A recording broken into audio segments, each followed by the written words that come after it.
Welcome back, troops, to Let's Tab 59.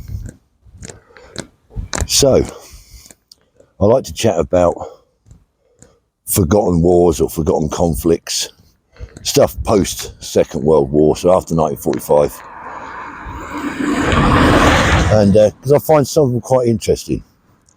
And the one I want to talk to you today about, many of you will not have heard of it, but I know there is some out there that have heard of it. In fact, one of my subscribers, at least one of my subscribers, was involved in this peacekeeping operation, if you like. And that's Nobby, my mate Nobby. He was out there with it. So what was it all about? It was Operation Agila. When did it happen? It was a very short operation. It was only 4 months. It went from December 1979 through to March, maybe into April of 1980. Just a 4-month operation. They went out there just before Christmas, so they had Christmas out there. Where was it? It's in Rhodesia in South Africa. And what was it about? Well, I'm not going to get into the politics of South Africa and Rhodesia because, one, I don't know enough about it to talk to you about the politics behind it. And also, really, I don't want to get into that. I want to talk more about the operation from a military's perspective. So, Rhodesia, troubled land for a long, long time. And basically, the Rhodesian security forces were up against 2 guerrilla forces, which the 2 guerrilla forces didn't really get on either. And there was a total of about 22,000 of these guerrilla fighters. Soviet trained, Soviet equipped. Didn't have a lot though, to be honest. The 2 factions, we had Mugabe, I'm sure you've heard of him. Mugabe had his Zimbabwean National Liberation Army. And the other one was Nkomo. He had the Zimbabwe People's Revolutionary Army, People's Front of Judea. So you got these 2 rebel armies, both wanting independence, and Rhodesian security forces fighting them for a long time. Very successfully fighting them. But anyway, it's decided they were going to have some elections. So to have these elections, they had to impose a ceasefire. And so they needed a monitoring force, a Commonwealth Monitoring Force, led by the British, but with assistance from Australia, New Zealand, Fiji, and from Kenya. But the main bulk coming from Britain. So the main force, the British force, was based from Tidworth initially, HQ 8 Field Force, and it totaled about 800 British soldiers, about 300 Royal Air Force personnel, and there were some Royal Navy and some Royal Marines. The Royal Navy side, it was mainly doctors, medical staff. So they go out there to set up these ceasefire monitoring posts, where basically the rebels would come into these areas, very lightly manned by the British and Commonwealth forces. I think there was a total of 16 locations in total throughout Rhodesia at the time. Very small numbers, about 10 people, 10 soldiers, personnel per monitoring station, if you like. You can imagine the logistics behind it, it's huge. So these little groups were set up, and out of the jungle, out of the bush, come these rebels into an assembly point. Still got their firearms, their weapons with them. Very frightening times. But, and apparently, from what I've read, as these rebels were coming in, they still had their AK-47s, RPGs, grenades, just small arms. And, you know, they were still loaded. They weren't very well trained or very well disciplined. There was a lot of NDs going on, people getting hurt.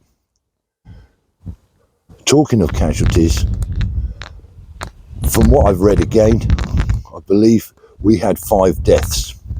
Now, I believe that's 5 British deaths. I may be wrong. I know that 3 guys died when a Puma helicopter crashed, an accidental crash. It wasn't shot down or anything. So Puma come down, the 3-man crew all perished. I'm not sure about the other 2 deaths. I believe they were British, but I don't know the details. So if anyone out there does know, please stick it in the comments. I couldn't find out much about it.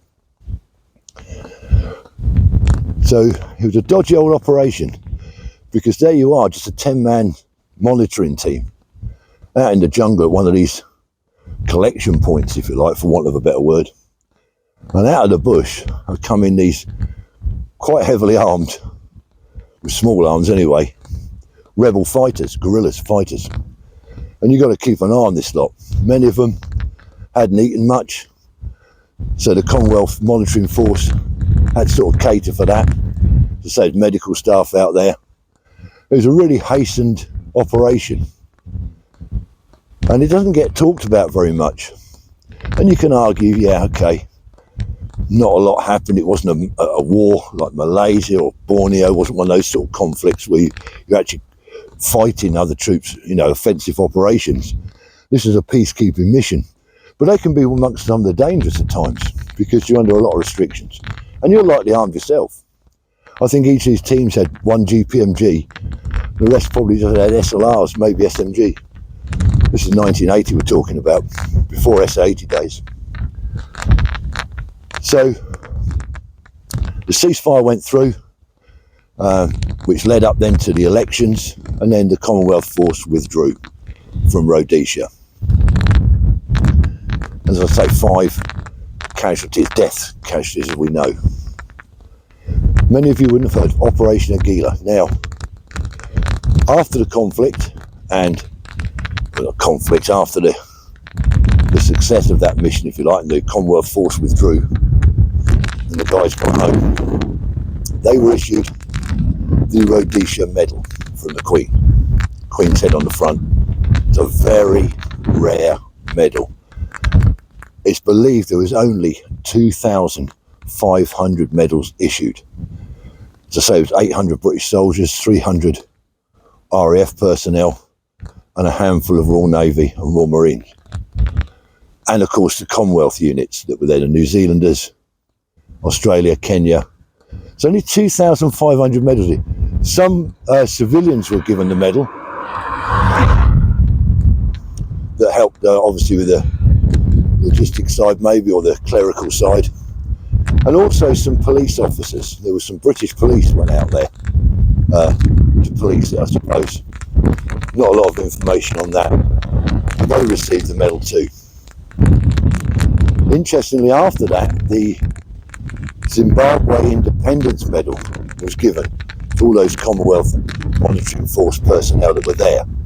So they got this medal from the Zimbabwean government.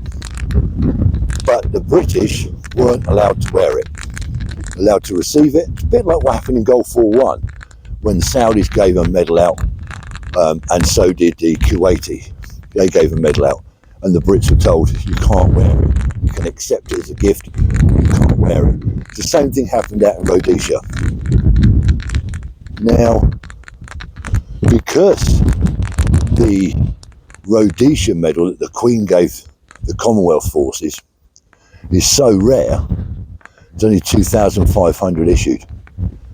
They're actually selling, I've seen them come up on auction, anywhere between 800 and £1,000 for the medal. If you've got the other one with it, the actual one that you weren't allowed to wear, the the Zimbabwean Independence Medal, then the pair together can reach £1,000. I suppose it depends on your rank. Because obviously the British medal would have had your name, rank, number and your regiment or corps stamped around the edge like most of our medals do. So a very small conflict, peacekeeping operation, let's call it that. And as I say, I remember seeing in my regiment, when we got back to UK in 85, maybe some other troops, I remember seeing a guy down at the guard room in number 2's wearing the Rhodesia medal. But that's the only person I've seen with it actually wearing it. So I'd like to know in the comments if any of you served out there on the Operation Agila, or whether you knew somebody or whatever. Nobby, I'd like to hear from you on this one. Maybe Nobby can do a follow-up and give you some first-hand information about the peacekeeping operation out there with the Commonwealth Monitoring Force. Be interesting to know. So if you're new to my channel and you haven't subscribed, please consider it. I've just turned 13,000 subscribers, which is absolutely amazing. To say the channel's only been going a year and a few, maybe 18 months, not even that. So we've done really well, so thank you guys. There are lots more coming on the channel. If you haven't subscribed, please consider it. I'm not saying do it, I'm saying consider it. Lots more videos coming in the pipeline as we approach Christmas. Got some interesting ones coming up. So please stay tuned to the channel. Until the next time, troops. It won't be long. Remember, stay safe and let's tap.